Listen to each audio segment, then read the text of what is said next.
Matinée mouvementée ce 28 octobre au centre-ville de Ouagadougou. Difficile de savoir qui est derrière ces manifestations et qui les organise. Ce qui est cependant sûr, ce sont les messages qui y sont véhiculés. En tentant vainement d'avoir accès à la place de la nation, les mécontents du jour dénoncent la politique française au Burkina Faso.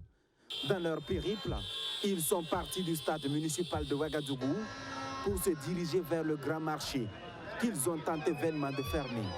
Ils ont été empêchés dans leur dynamique par des bouchers munis de machettes.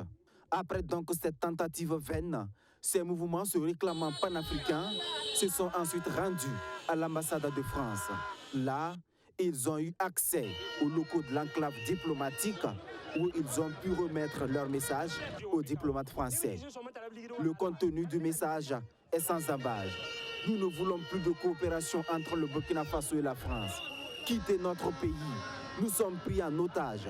Libérez-nous, ont-ils indiqué, avant de mettre le cap du côté de Camboinsin au camp militaire Bilazagré, non loin de la base française.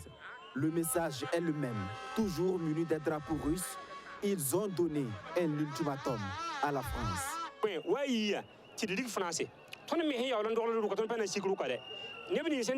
Sortez qu'on puisse dégager la France du Burkina Faso.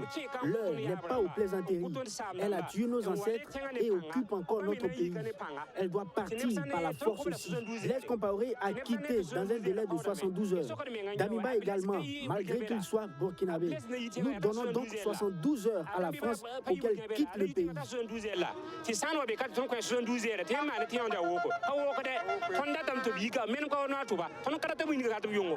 Ces manifestations interviennent au lendemain de la sortie de la sous-secrétaire d'État américaine, Victoria Nuland, qui dit avoir rencontré le capitaine Ibrahim Traoré.